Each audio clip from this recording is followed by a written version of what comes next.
My name is Ron Dorsey. I serve as the Chief of Education for the City of Boston, and on behalf of the city and on behalf of the mayor who is on his way here, welcome to the annual Boston Breakfast. I want to thank the organizers. Yeah, clap it up. We're going to do a lot of clapping today. We're thrilled that you're here today, and before I go further, I do want to recognize all of the United Way staff who make this event possible. This is not easy to pull off. It is always one of my favorite events of the spring, so let's hear it for the United Way team.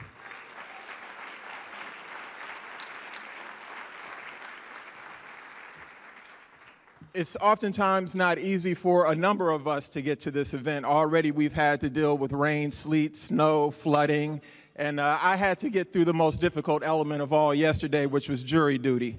So I am much happier to be here, even though I had to weather the green line this morning, but you all know that story as well. I hope that you enjoyed the networking hour and had a chance to interact with Unruly Studios and their demonstration of one of their interactive experiences designed to empower kids with critical STEM skills while encouraging physical play and social engagement.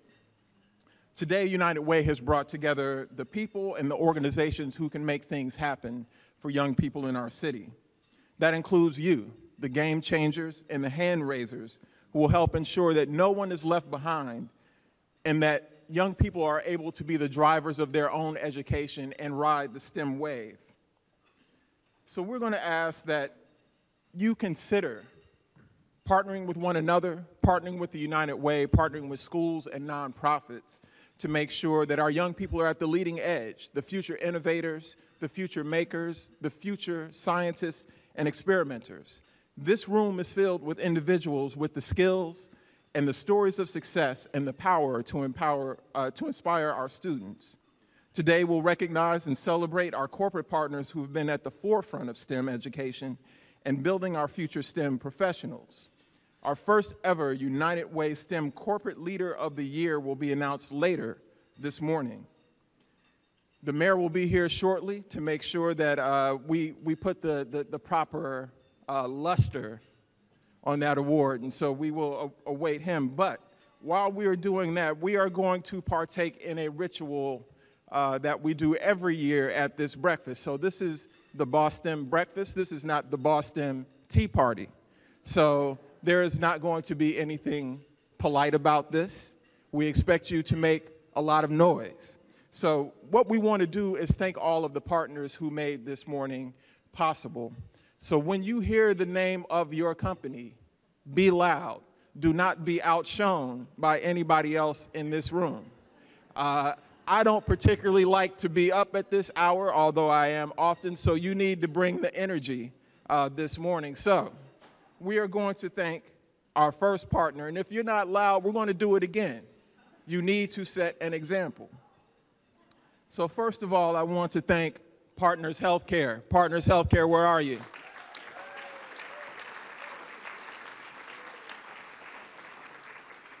Can we hear it for Massachusetts General Hospital, MGH, where are you? Brigham and Women's Hospital, where are you?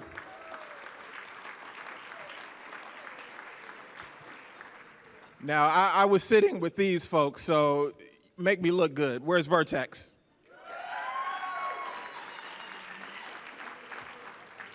I want to thank our gold sponsor, Blue Cross Blue Shield. Did you hear that? I like that. Blue Cross Blue Shield. All right. There are some other names coming up. You need to outdo that. Our silver sponsors, Dana-Farber Cancer Institute. It's getting better. It's getting better. Digital Guardian, where are you? All right. IBM Resilient Systems. Welcome. Mintz Levin. All right. And our bronze sponsors, Atlantic Broadband. Ooh. We might have a winner. All right, let's keep going. Beth Israel Deaconess Medical Center. All right, thank you. Gilbane and Company. Harvard Pilgrim Healthcare. Thank you, Harvard Pilgrim. KPMG. Got a rival over there. All right. Massachusetts Eye and Ear. New England Baptist Hospital. My man Corey Thomas and his team, Rapid 7. And Security Innovation. All right, all right. We got some winners in the room. We want to thank all of those sponsors, so can you give them one more big hand?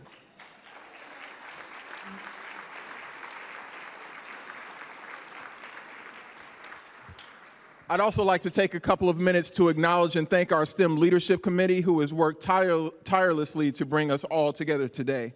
Their names are listed on the screens behind me, and please give them a big round of applause as well.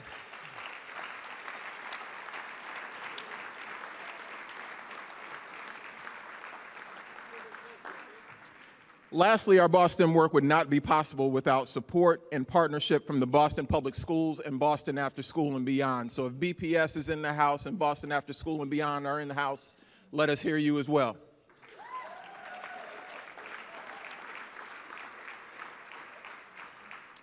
Now, I'm thrilled to let you know that the past year has been game-changing for the Boston Network. In October, United Way was awarded a $3.9 million grant by the U.S. Department of Education with two primary objectives. First, to drive substantial increases in student interest in STEM and STEM-related careers in the city of Boston. And secondly, to prove the impact of hands-on learning by tracking student achievement in math and science year over year. This is one of 16 grants awarded nationally and the only one in Massachusetts. It was also the only STEM-focused project that was awarded by the DOE. This is both a direct acknowledgement and a strong vote of confidence in the quality of the Boston program to date. In fact, the primary reason we received this grant is because Boston has proven to effectively tackle the urgent need for quality STEM education and college and career readiness, and may well prove to be the basis of a national model. If you've been here over the past 2 years, thank you. Please know that your hard work is paying off. This grant could not have come at a more critical time. Today, nearly half of all new jobs in the Boston area require STEM skills. Yet, over 2/3 of Massachusetts employers report difficulty finding employees with the right skills. It's imperative that we build a bigger and better pipeline to the future through STEM education. And we'll begin by building that pipeline now. We'll continue building that pipeline now, and we must begin early. By age 13, students are choosing their career path. We want them to choose what you do. Too few of our Boston Public School students, by the time they reach middle grades, have already eschewed math, science, technology, and engineering. So we need to help them understand why it excites you and to stick with STEM coursework. In the 4th grade, nearly half of all students report math as their favorite subject, and 1/4 put science at the top of that list. By the 8th grade, though, just 4 years later, those numbers have dropped by nearly 50%. With such a drop in interest, it's unreasonable to expect those middle schoolers to prepare for and to enter STEM fields later on. So what are we going to do about that? Well, let me show you what we said the day that we announced the Boston EIR grant.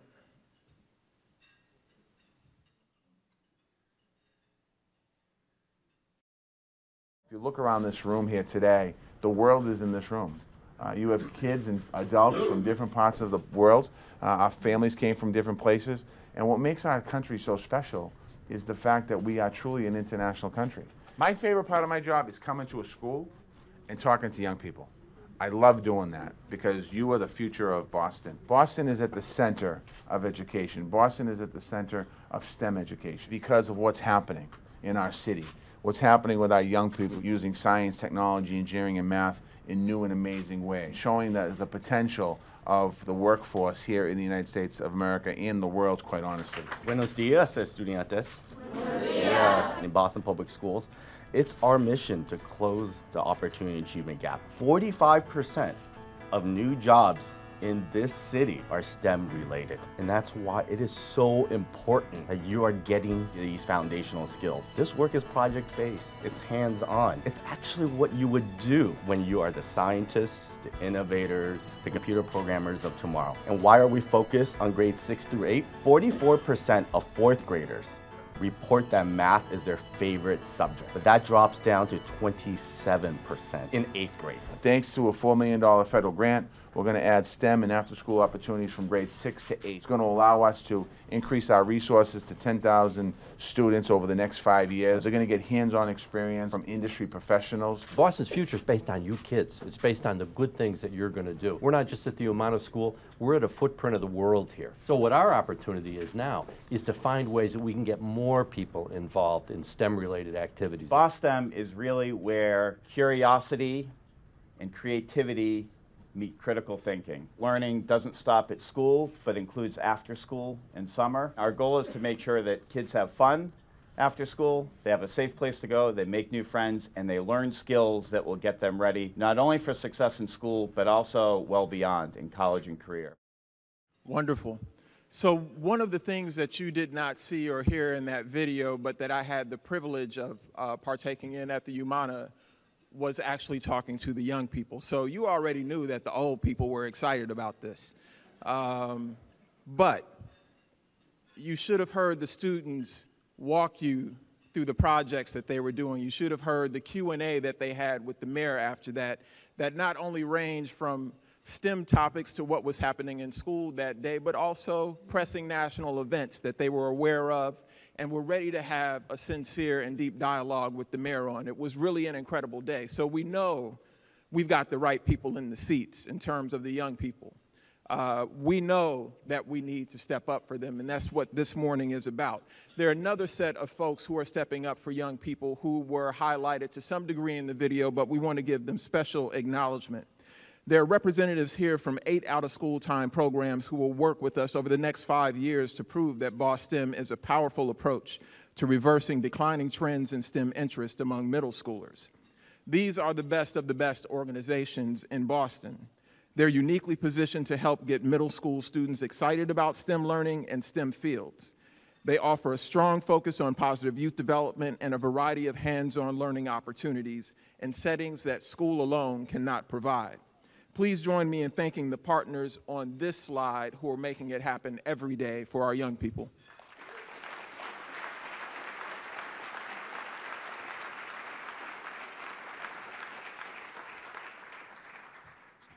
This morning, you will also hear from some incredible speakers ranging from Jessica Gelman of the Craft Analytics Group, Paul Sagan of General Catalyst Partners, and again, my man, Corey Thomas from Rapid 7. These STEM leaders share both a passion for STEM and a personal commitment to building a STEM-rich environment. But now I'd like to introduce United Way's President and CEO, Mike Durkin, to the stage to spotlight our corporate leaders who are paving the way for our young people in Boston. Mike.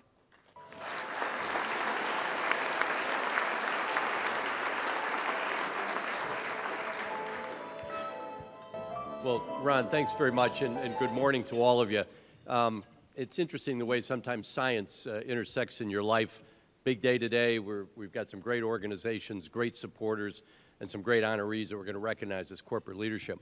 I had a flashback when I walked in here. Some of you might recall this used to be a movie theater. So I think, honest to God, I think it was 40 years ago I had one of my first science orientations or indoctrinations. I think I came here to watch The Exorcist when I was in college. So science has sort of come full circle for me here today. Really and truly, we're delighted that you've come out and helped to support the STEM work that United Way is doing in concert with so many other organizations. And there's a lot of people who put all this together, and at the risk of singling out one person who's been with us from the beginning on this, Jeff Bray with Rapid 7. Jeff's a United Way board member.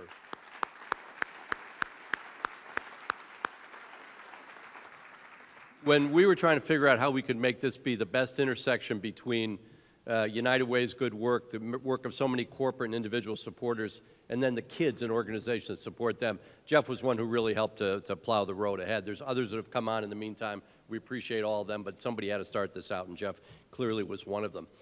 What we've got an opportunity to do today is to say thanks to two of the organizations that, of the many, many that submitted to be our corporate sponsor, corporate leader of the year with STEM, our two runners-up, and I'm delighted to recognize them from the floor. First of them is Gilbane Construction. I think those folks are over here. Let's give them a hand.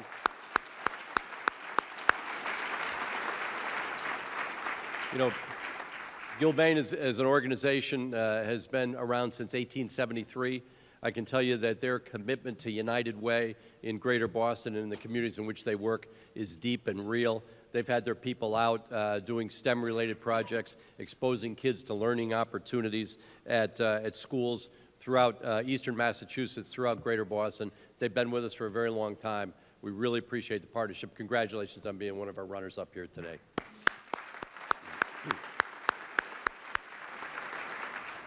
The other group, a little bit newer than Gilbane, not around since 1873, but a great organization who's jumped in around learning and exposure opportunities for kids around STEM, giving kids an opportunity to see what the world could be and how technology plays a role for them as they move forward. And that's our good friends from Salesforce who are sitting over here, and if you could give them a hand.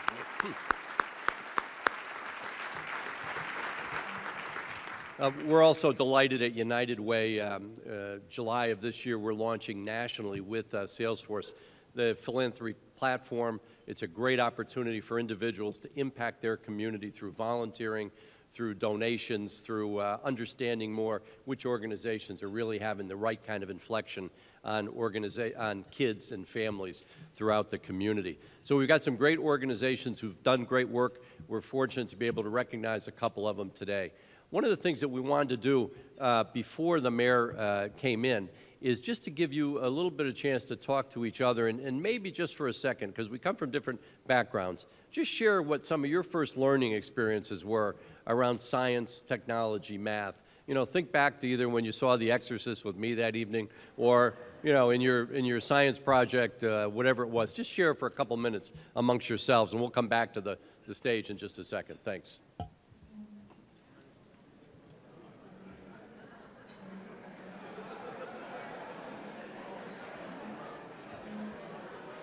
Yeah, it was good. Yeah.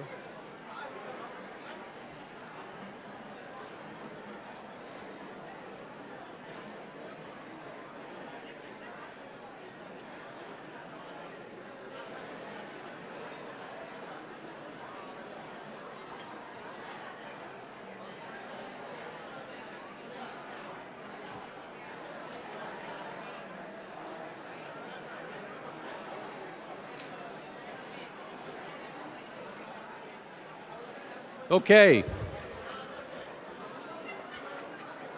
Okay, why don't we come back together? Order, order, order. Okay, here we go. Here we go. Well, thanks, and thanks for joining in on that. Thanks for joining in on that scientific interlude there. We really appreciate it. Again, we come from a lot of different backgrounds. Okay, we're going to have the drawing for the free trip in a second. That usually gets it. Okay, again, a lot of different backgrounds, a lot of different ways we get here, but thankfully we're here. You saw the film, the video clip a second ago about when we launched this whole STEM-related program at the Umani School in East Boston a couple months ago. And I had the good fortune to be there and see Mayor Walsh do two things. One, announce the importance of this program and the importance of this program to the future of Boston, but also to talk to the kids that were in that school. There were about 60 kids that were there that day, as Ron said, participating in some very tactile programs, happy as heck to show what they were doing and what they were learning. And the person who was equally happy with them was Marty Walsh. Marty shared with them his personal experiences on learning, on coming here with his family being first-generation Americans, as were many of the kids in there, and the idea that all of us have something to give, something powerful we can offer back to our communities, and we can build a future for each other and for our communities that work together. It was a grand day, and it's a grand day again today, and it's my good fortune to introduce our mayor, Marty Walsh.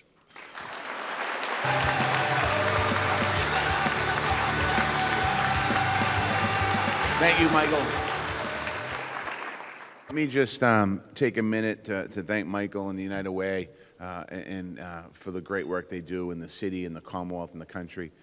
Every time I go to an event, Michael's there, and his team is there. And the event we were at over in East Boston was an incredible day because a lot of noise came out of Washington that particular day as well. And a lot of the kids that were in the classroom that day were afraid, quite honestly. They were afraid of their parents. They were afraid of them. They were afraid of somebody showing up at the school. And it was an incredible day because we saw so much incredible learning in the school, particularly around STEM and STEAM, and it was great to see it there. So, Mike, I want to thank you for all you do in our city.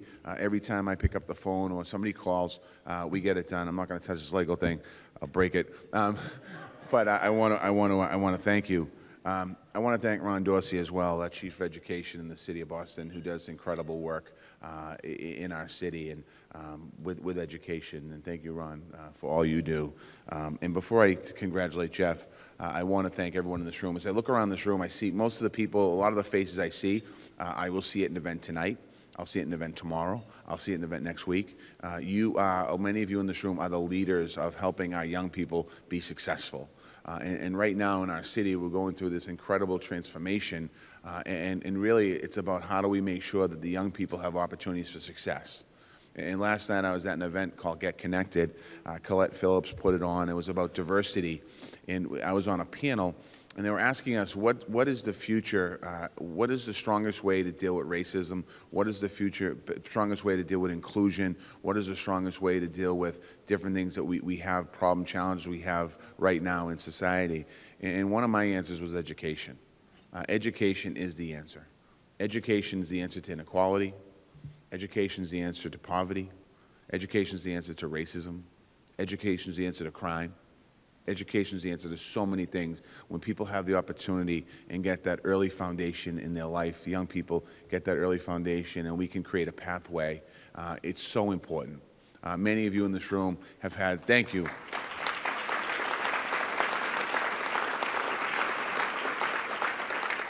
As I look around the room, I see a lot of young professionals here.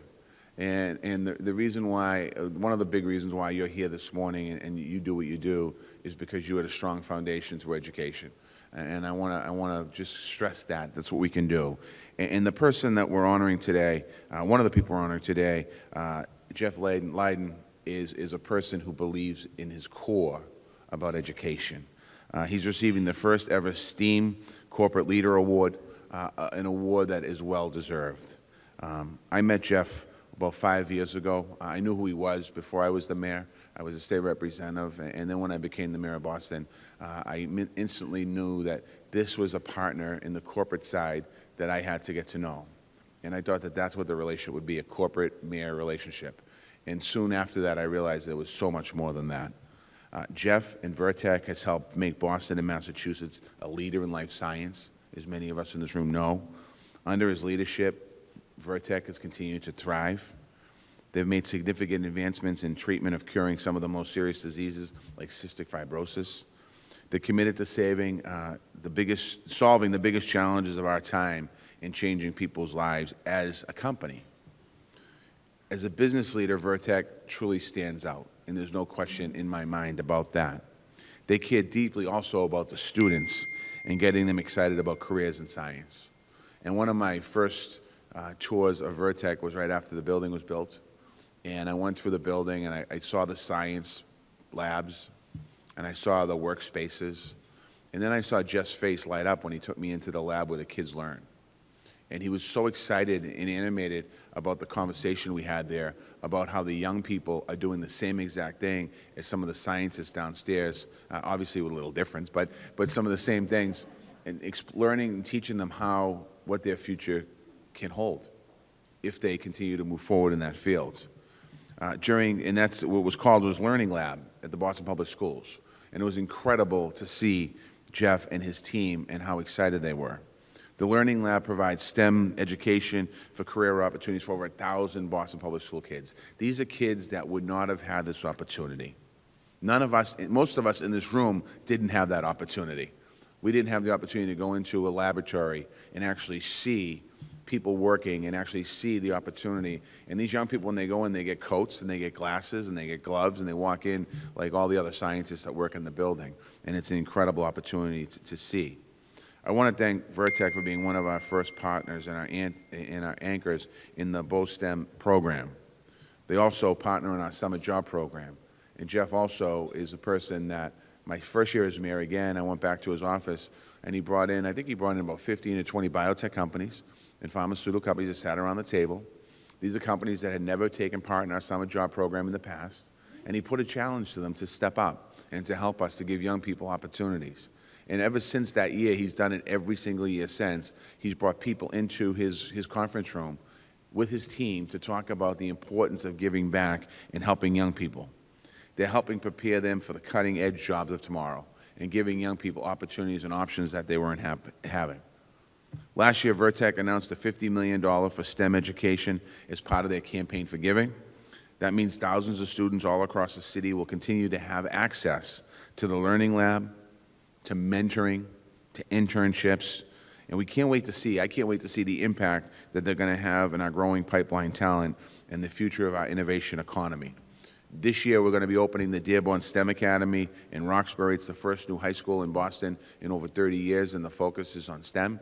And we're going to be able to partner with companies like Vertex and be able to do incredible things so our young people at a very young age will be exposed not just 2 or 3 weeks during the summer or a couple months during the summer, but throughout the entire year they have that opportunity. I could go on and on about Jeff's influence on our city in the biotech sector, but I know that they will continue to do great things in the future, whether it's finding the latest cure for a serious disease, and I don't think we can underscore the importance of that, or helping a student go to college and follow their dreams. It's my honor now to present the first ever STEM Corporate Leadership Award to Jeff Leiden and Vertex Pharmaceuticals.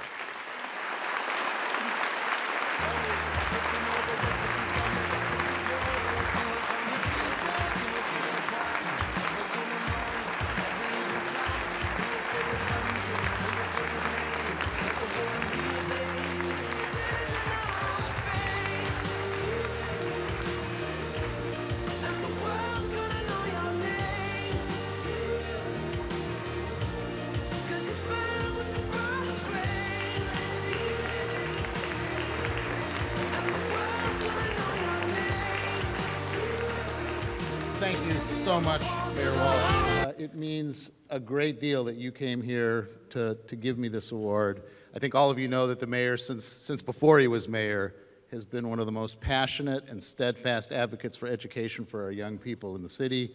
Almost everywhere I go with him, almost every event, he starts off by talking about education and talking about young people.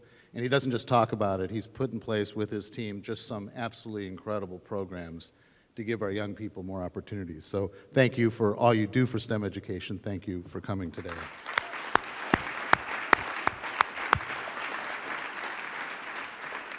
I also want to thank Mike Durkin and the United Way. The United Way has done so many different things in the city, but we've been just particularly delighted to see the migration into the STEM and education area over the last number of years. The new federal grant is just one more addition to that program.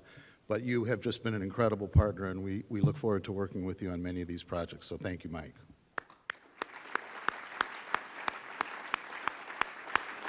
And as the mayor said, these efforts have to be public-private partnerships. And so I want to thank Ron, the Boston Public School System, because without them and without their partnership and their willingness to try some new things with us, like our Learning Lab, we just wouldn't be able to accomplish these things. So Ron, thanks for all you do as well.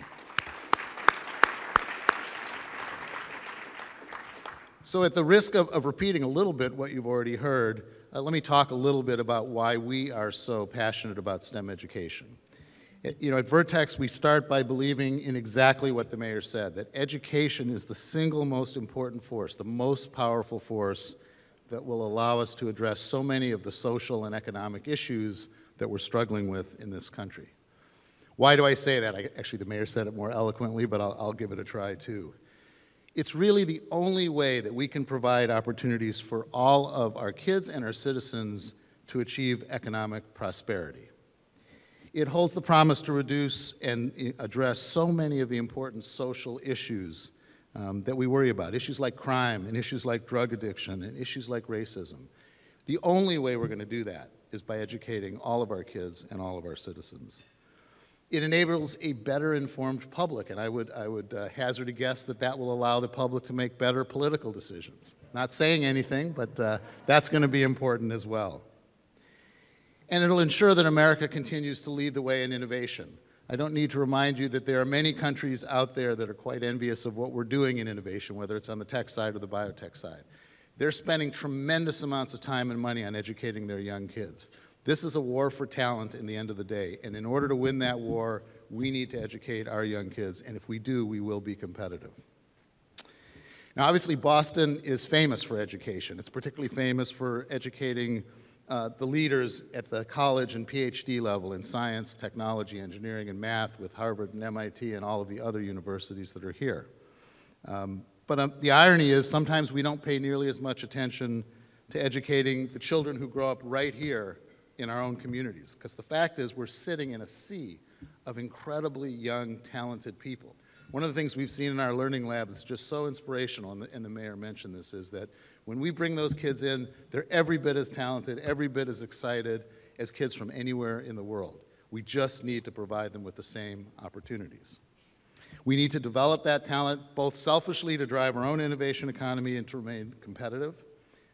These are the kids who are the future scientists, the future physicians, the future CEOs of the tech and biotech companies that will grow and thrive here in Boston. One way of saying it, and the mayor has said this to me before, is it's just the right thing to do. It's the right thing to do for our children, for our city, for our economy, and for ourselves. Now, obviously, it's easy to say that we should do this and we should do more STEM education, but I think the question is how do we do it? And you heard a bit from Ron about this. To us, the first principle is that we have to hook these kids early. I have a lot of very good friends who are great scientists around the country. If you ask any one of them, they can tell you the event, the teacher in 5th grade or 6th grade or 7th grade that hooked them on science and technology. It wasn't in college, it wasn't in graduate school. In my case, it was my 5th grade teacher, Mrs. Giancana, who taught me how to dissect a frog, if you can believe it or not. And that's what hooked me on science. From that point on, there was no doubt in my own mind that I was going to be a scientist in a position going forward. We need to give all of our kids that inspiration. We need to do it early because we lose the majority of them, particularly girls and underprivileged minorities in 6th, 7th, and 8th grade. So as Ron said, our programs have to focus there, and I'm delighted that the United Way programs are focusing there on the middle school. I think that's very, very important. We need to change the way we teach science. I'm sure all of you remember the days in 6th and 7th and 8th grade when you read those textbooks that were pretty dry and pretty boring and memorized a lot of facts and regurgitated them out on a test. That is not science. We need to teach our kids how to do science, hands-on science. You saw it in some of the videos that Ron showed. Science is about solving problems, doing new things, making new discoveries, and doing it with your hands, and that's really exciting. And so one of the things we've focused on at Vertex is how do we provide that hands-on experience, not just the textbook experience. So as you know, the BOSTEM initiative, which we're a part of, Vertex City of Boston United Way and Boston After School, are working together to provide those kinds of opportunities for students. Companies are stepping up by themselves to provide those opportunities, as the mayor said. And at Vertex, we've decided to try to create this program that runs all the way from middle school through college, where we bring the kids into a 3,000 square foot learning lab. It's staffed by a full-time teacher, and it's staffed by most of our volunteer employees who are right here at this table, so let's give them a hand.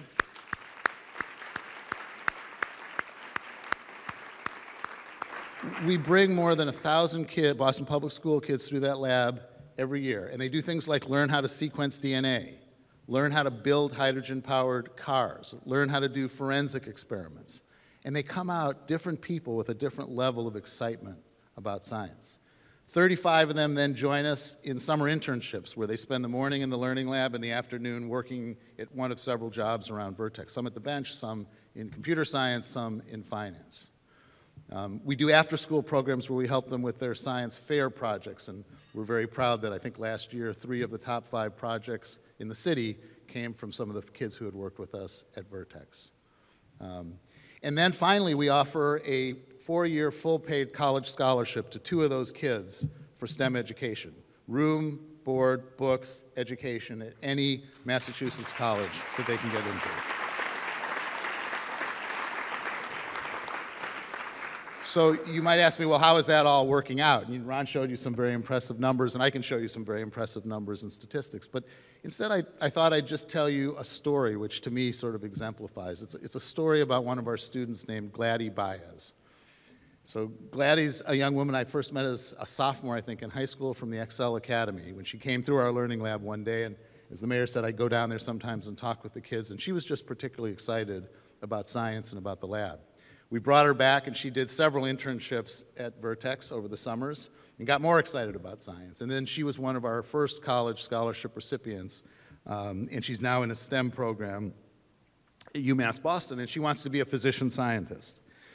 And I think, to me, the best evidence of the effects of the program are every year she comes back to our learning lab and volunteers to be a teacher in the summer for the next generation of kids. And I've said to our group that I'll know the program's successful when Gladys graduates and we actually hire her as an employee at Vertex. I'm determined to do that. So Gladys and so many other young people like her, that's what this is all about. We do it one student at a time, but you can see the effects on thousands when you do it over the years. So again, on behalf of all the employees at Vertex who do all the work, thank you for this honor, thank you for this award, and we look forward to working with you in the United Way in the future of STEM education. Thanks very much. Thank you so much.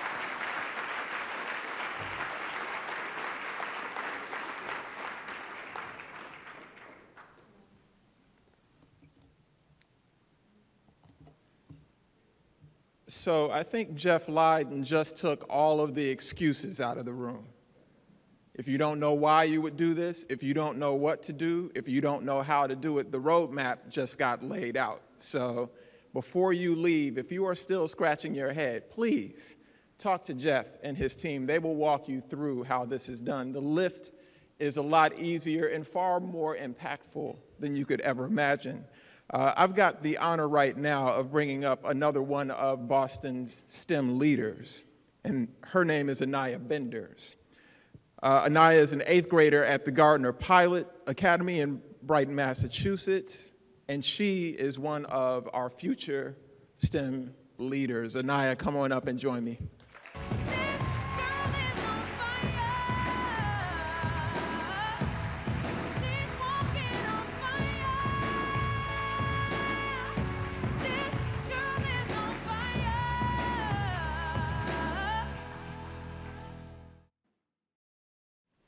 Hello, my name is Anaya Benders. I am an 8th grader at the Gardner Pilot Academy in Brighton, Massachusetts. I've been a student at Gardner since I was in kindergarten. I am now 13 years old and have been a member of the Latino STEM program for the past 3 years. And I am humbled and thrilled to be selected as United Way's STEM Student of the Year. Thank you all so much.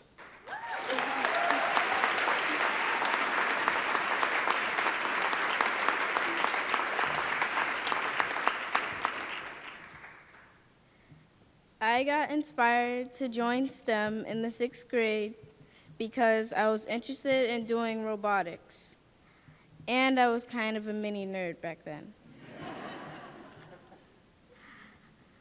I was interested in robotics because it was something that just seemed cool to me, and I wanted to know how to do it. So the Latino STEM program was offered after school right at Gardner, so I signed up.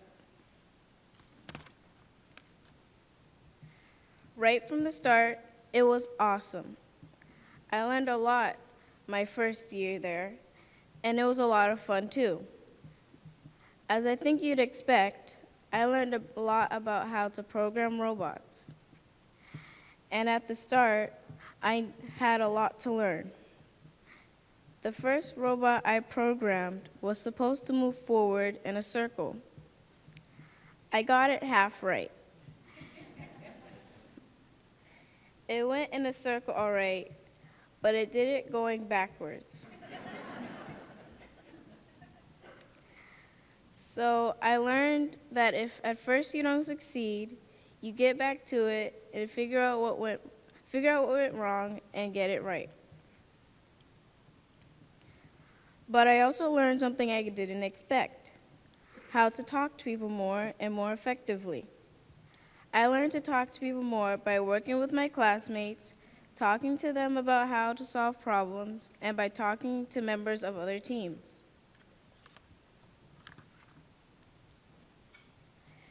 At the end of the first year, my team entered our robot and robotics citywide competition. We didn't win, but it was a lot of fun just to be there. I would definitely recommend this program to anyone thinking about joining, as they learn how to program robots, but also because they learn how to be a member of a team. It's a great experience because you get to learn and meet new people. During my second year in the Latino STEM program, I was put on a new team. We didn't get along as well as my team the first year, and so I did a lot of work by myself, kind of isolating myself from everyone else. I didn't really speak with my teammates that much, and they didn't speak all that much with me. We just sort of did our own thing. The competition that year was a complete disaster. Our robot was supposed to put a fence around a cow, water crops, and put these little haystack things in a barn. Pretty much the only thing we did right was probably putting the fence around the cow. We definitely didn't water any crops, and I don't think much of the hay got into the barn. Basically, I learned that it's impossible to do teamwork without working with your team all the time and being responsible to each other for your individual work. I'm excited for my team this year. This year's project is really challenging. We have to program our robot to lift some things as high as 18 inches off the floor. My robotics coach for the past 3 years, Mr. Muse, has been really inspiring and been a mentor to me.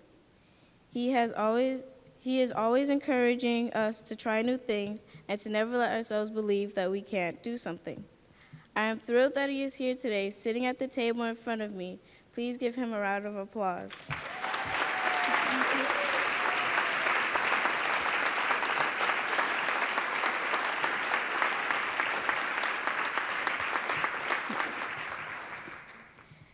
And my other mentor, my hero, is here today as well. That would be my mom, who inspires me to do my best every day. Let's hear it for her.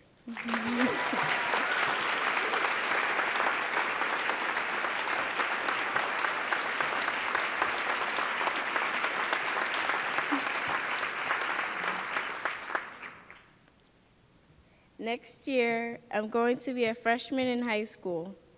I'm planning to continue to take STEM courses, and also I'm really excited to take theater courses as well. I don't know what I want to do after high school yet.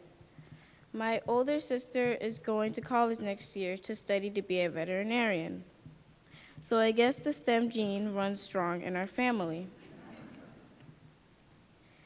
But for now, I'm just excited to explore new things and keep pushing myself to be the best person that I can be. Thank you again. It's been a pleasure to speak with you this morning.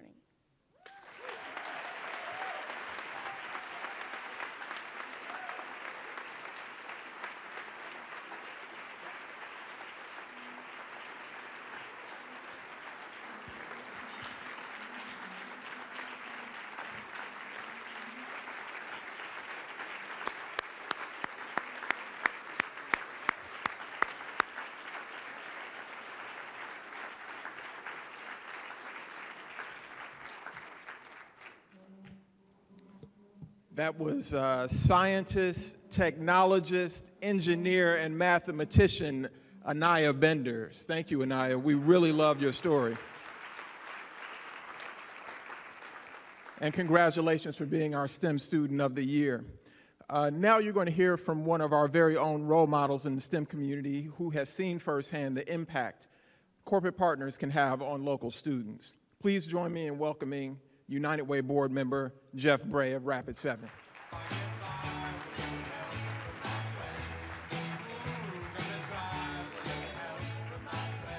Thanks, Ron. Fantastic job, Anaya. That was incredible. My name is Jeff Bray, and I'm a member of the United Way Board of Directors, as well as the STEM Leadership Committee here today. As you've heard many times before, the STEM industry's success is critical to the Massachusetts economy. And to continue and to expand the success, we must help students like Anaya achieve their dreams. We must build the bridge between the Boston Public Schools and our booming industries. We all know that the demand for STEM talent continues to increase, but we already have a shortage of qualified candidates. I'm a statistics nerd, so I always like to make my case with numbers. For example, one recent report estimated that by 2020, there will be 1 million more computing jobs than applicants who can fill them. And by 2022, there will be a talent gap of 1.8 million in cybersecurity alone. And with more leading companies moving to and expanding in Massachusetts, the risk grows that the talent gap will only expand. So after Anaya's presentation, I'm sure you're all asking yourself the same question. When does she graduate from college so we can get her into our workforce? Looking forward to that day, Anaya. But of course, the real question is, what can we do to help address the talent gap that we're facing in our industries? So this morning, I'm asking you to help us change this path. We've heard about the impact a BOSS STEM can have by providing support for high-quality, out-of-school programs for middle schoolers across Boston. So this morning, we have a goal to raise 25,000 new incremental dollars over and above what we've already raised to broaden the footprint of these programs. So what I'd like you to do now is, if you see in your folders, there's a little card like this. And I'm going to show you how we're going to get to $25,000. So pull the card out, pull out your phone, your smartphone, and it's pretty straightforward. So I'm going to do it with you. So open up your text message app and write a message to 41444. And in the message, type in UW STEM, UWSTEM, and make sure it doesn't autocorrect. And then put in the dollar amount you wish to pledge, and then put your name in, and if you just want to be anonymous, go ahead and put that in as well. So let's see if I can spell my own name correctly and shoot that off. Great. Then hit send. Don't forget to hit send, please. So now as we're doing this, let me share with you what this can mean. Over the course of the next year, we want to reach an additional 2,000 students and bring on 4 more out-of-school time partners to meet our goals. So to reach them, we need your help. We recognize that many of you already give through your workplace campaign, through donor-advised funds or with your family, and we're so grateful for this. So much great work gets done because of you and your generosity, and right now, I am asking you to do a little bit more. But $25,000 will accelerate our efforts and provide more students with the STEM learning opportunities that will allow them to succeed in the modern workforce. Another one of our goals this year is to purchase new STEM learning materials for all Boston middle school classrooms and out-of-school time programs. High-quality curriculum that is culturally responsive, relevant, meets the individual learning needs of students, and is easy for teachers to implement. That's all critical to STEM achievement. So how are we doing? All right, it's a good start, it's a good start. The network must be slow, because I know you're all sending in things, so we'll keep an eye on that. Just to give you an idea of the way the impact is shown, $1,000 covers the cost of one student for a full year of BOSS STEM programming. $5,000 covers the cost of curriculum and supplies for one BOSS STEM site to implement hands-on learning activities. $2,500 allows us to provide year-round STEM field trips for our local youth. Let me add that I've witnessed this before. We've talked a lot about our corporate partners working with the youth, and it's been really inspirational to me to see how the students respond to seeing what it's like to work for a technology company and be in the workforce and do work that's really interesting. But it's also really inspiring to see how my colleagues engaged with the students and loved the work that they were doing and how much they talked about it afterwards. It's a great way to engage with your employees.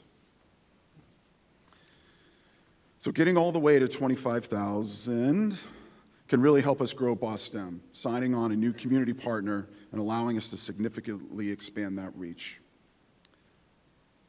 So we're getting there. Okay. All right. The network's obviously loaded with your text messages. So this is great. And we'll keep taking your donations throughout the program. And remember, every dollar counts. So thank you all. Now it's my pleasure to welcome United Way board member and market president and publisher of the Boston Business Journal, Carolyn Jones. And joining Carolyn will be STEM leaders Jessica Yellman, Paul Sagan, and my favorite, Corey Thomas, for a fireside chat on the challenges and opportunities facing STEM.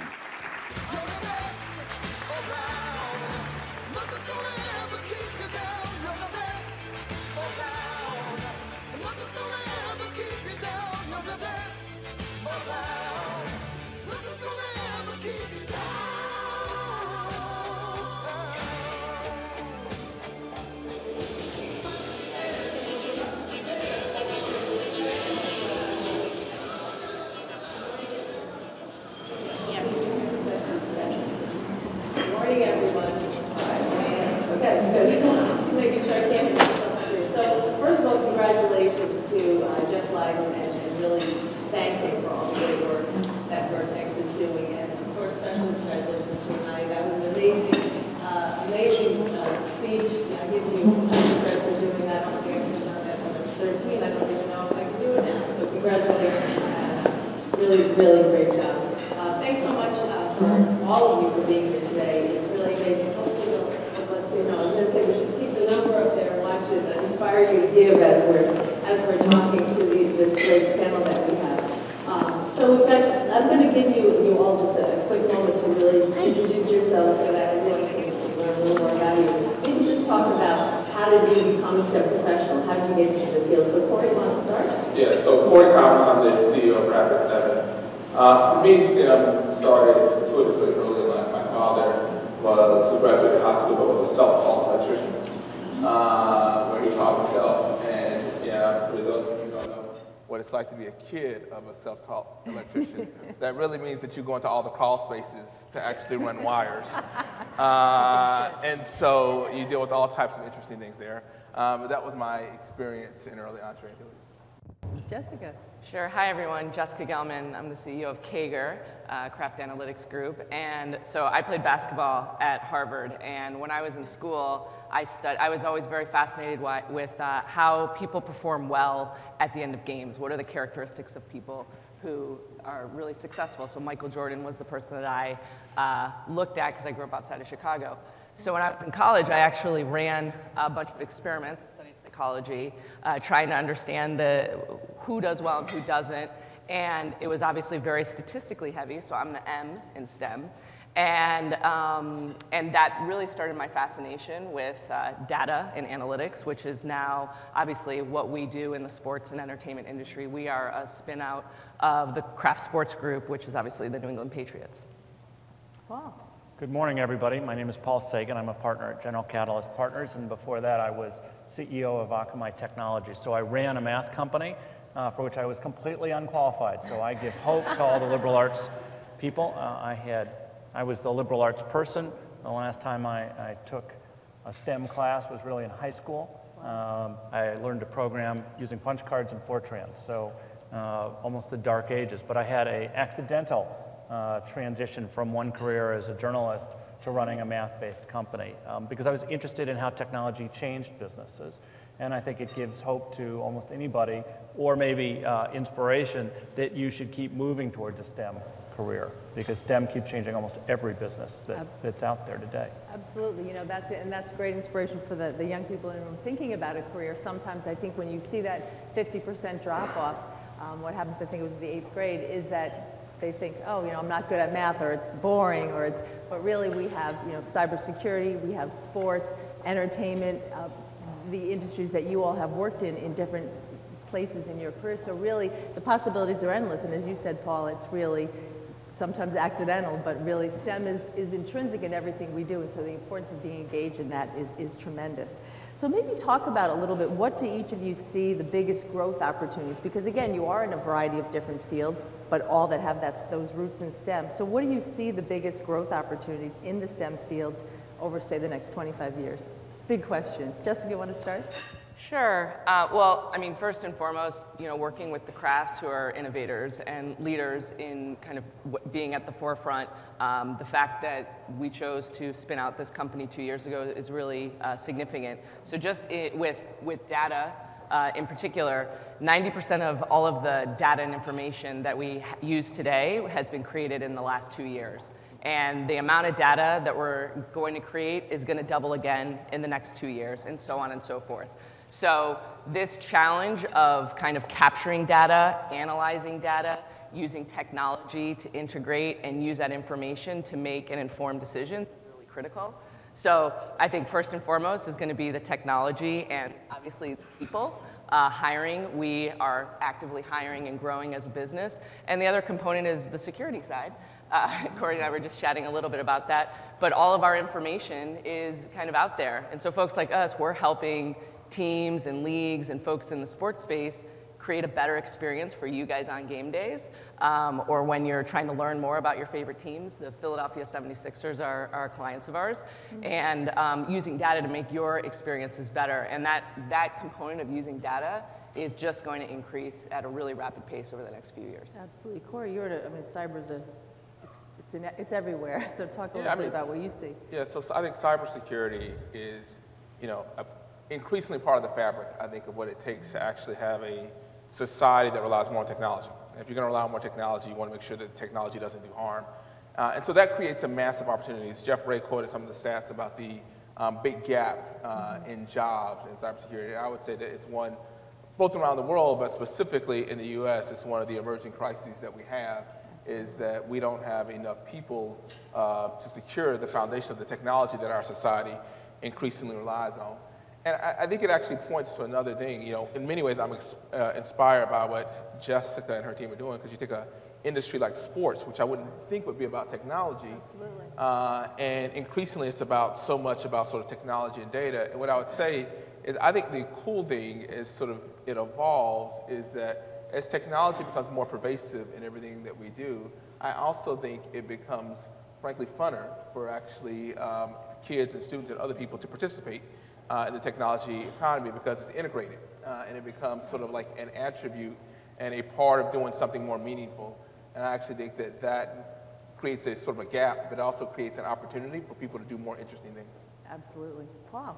So let me take this from a different angle, because they've really talked about the demand side, and I think it's really clear there are going to be lots and lots of jobs, and jobs that we struggle to fill on the technology side. So let me talk about the supply side for a second, because I wear a different hat, actually. The last 3.5 years, I've chaired the State Board of Elementary and Secondary Education, and I know that the BPS people say, oh no, the regulator's here. That's not today's topic.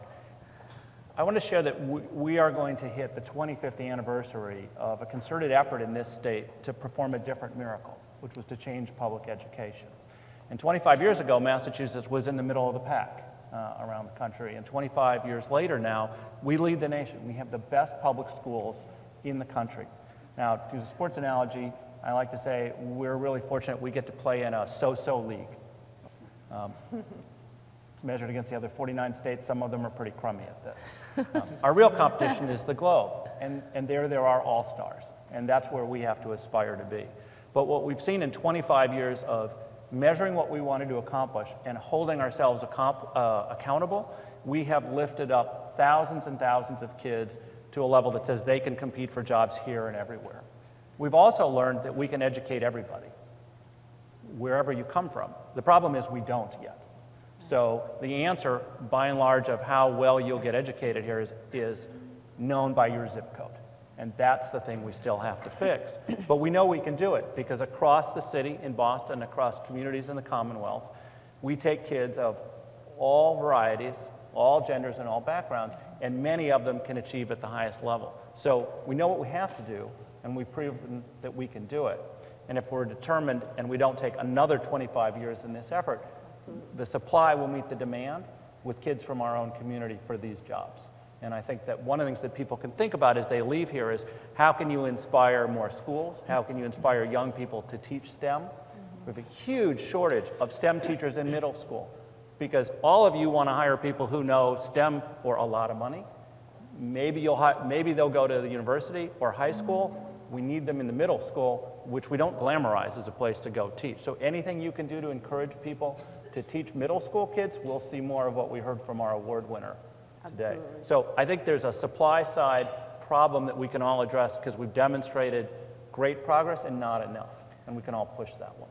Well, if I can just chime in, I think that's one of the ways that we've been really pushing sports as a way to educate people. So I co-founded and run the MIT Sloan Sports Analytics Conference, which we had 3,500 people at this year, including President Barack Obama, who spoke.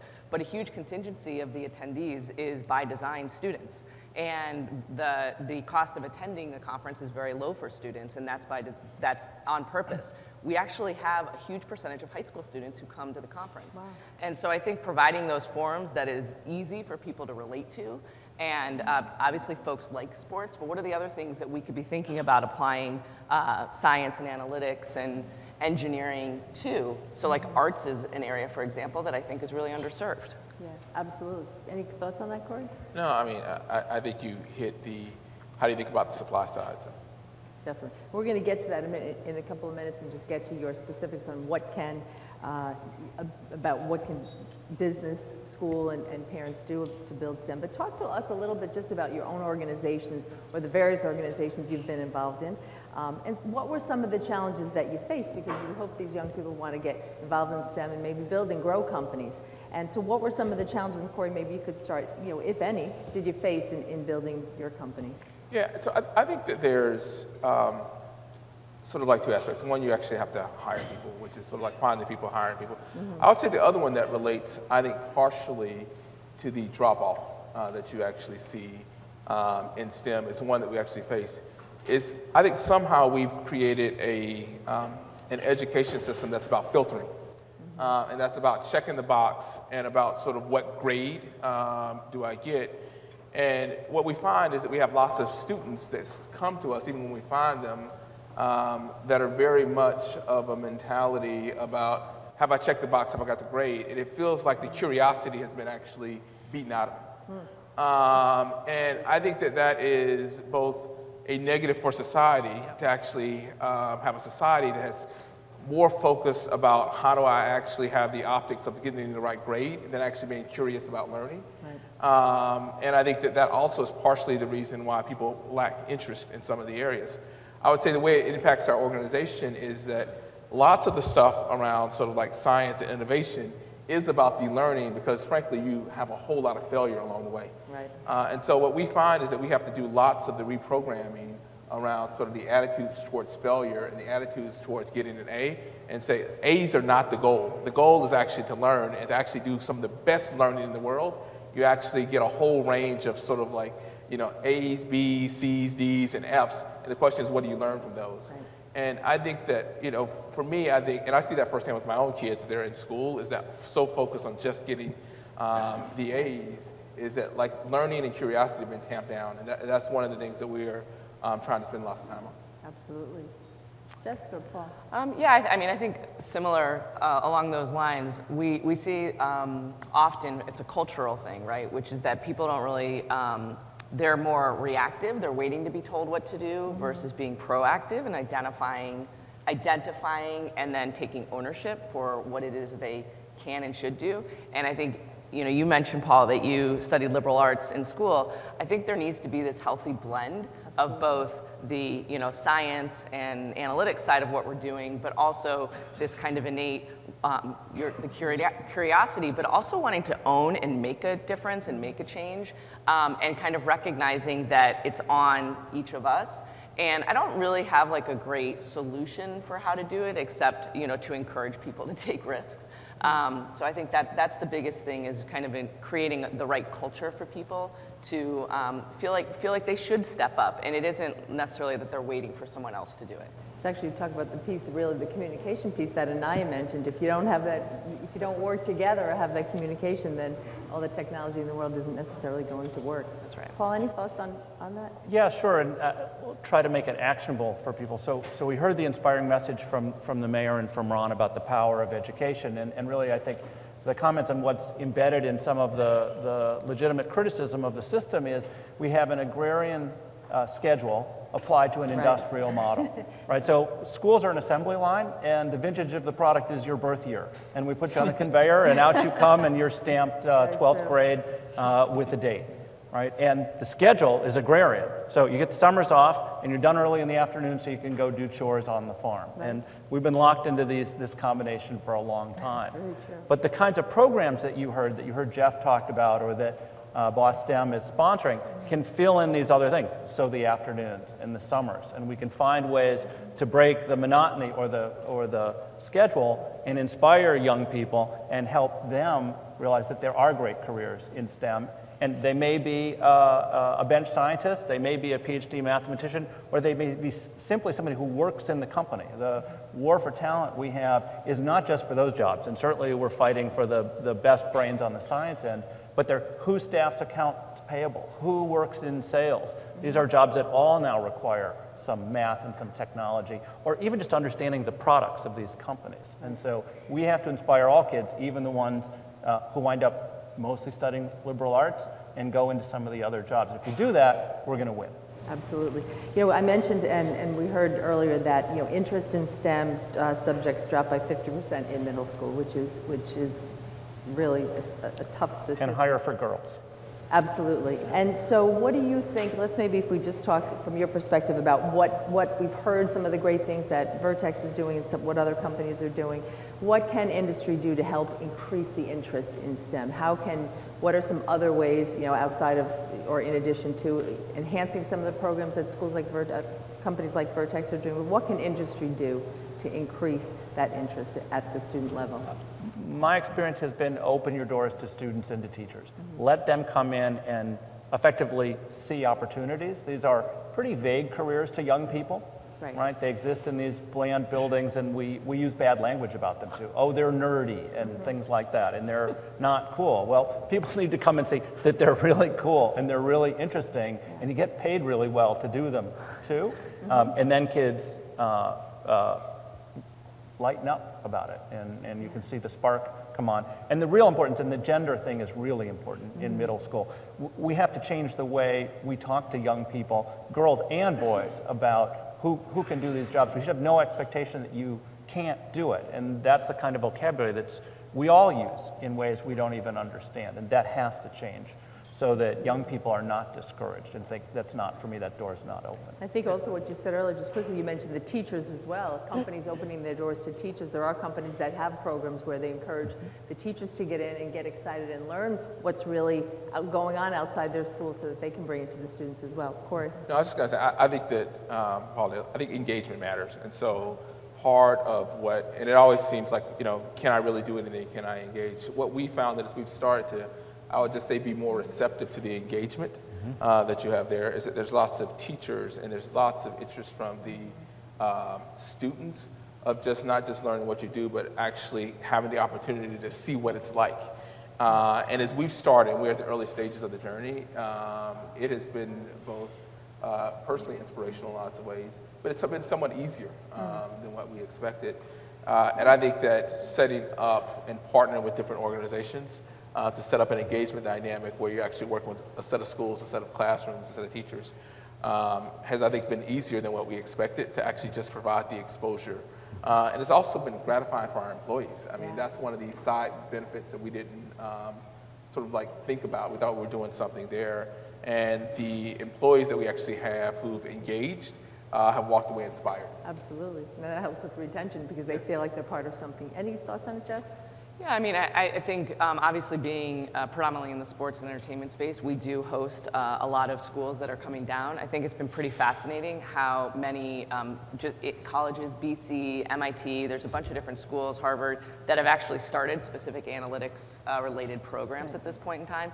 I think continuing to focus on that. I have 2 young boys, and you know, I talk to them a lot about what weather is and why it's coming and how it changes. And I think we're making it easy for kids to relate to it.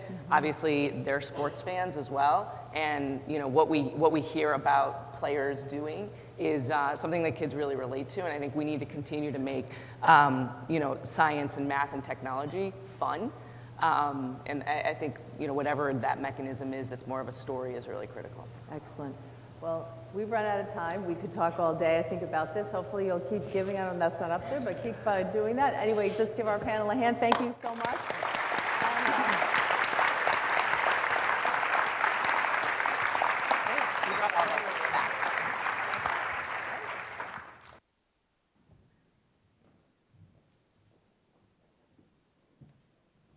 So I want to thank the panel again, Carolyn, Corey, Jessica, Paul. Thank you so much for your insights.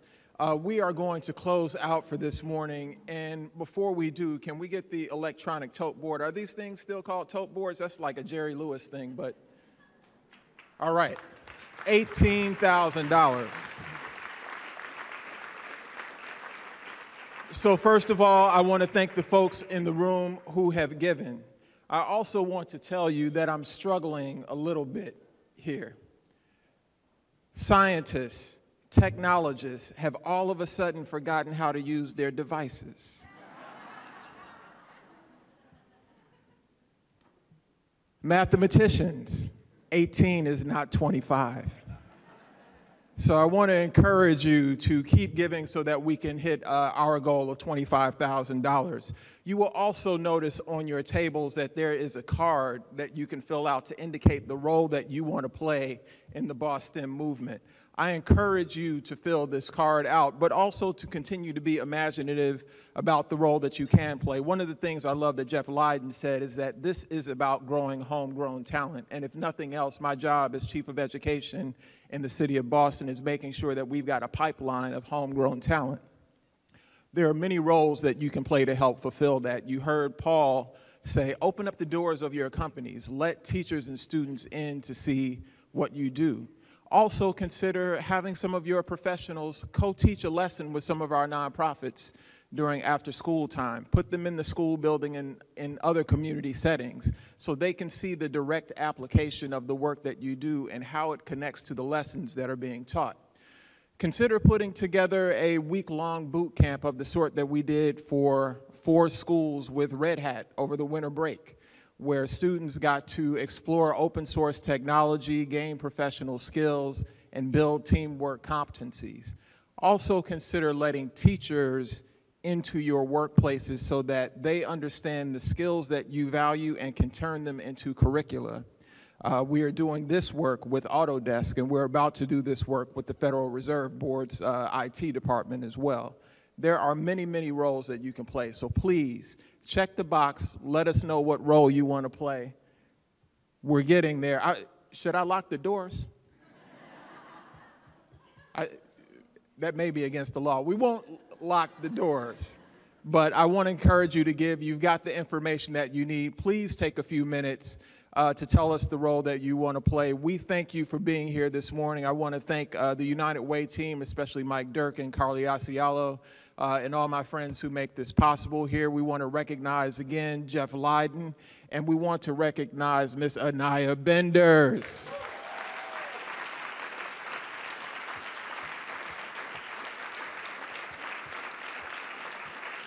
Anaya, the best of luck in all that you're doing, and we will expect to be continuing to learn from you at these breakfasts in the future. We thank everybody for your support, and we hope you have a wonderful remainder of the day.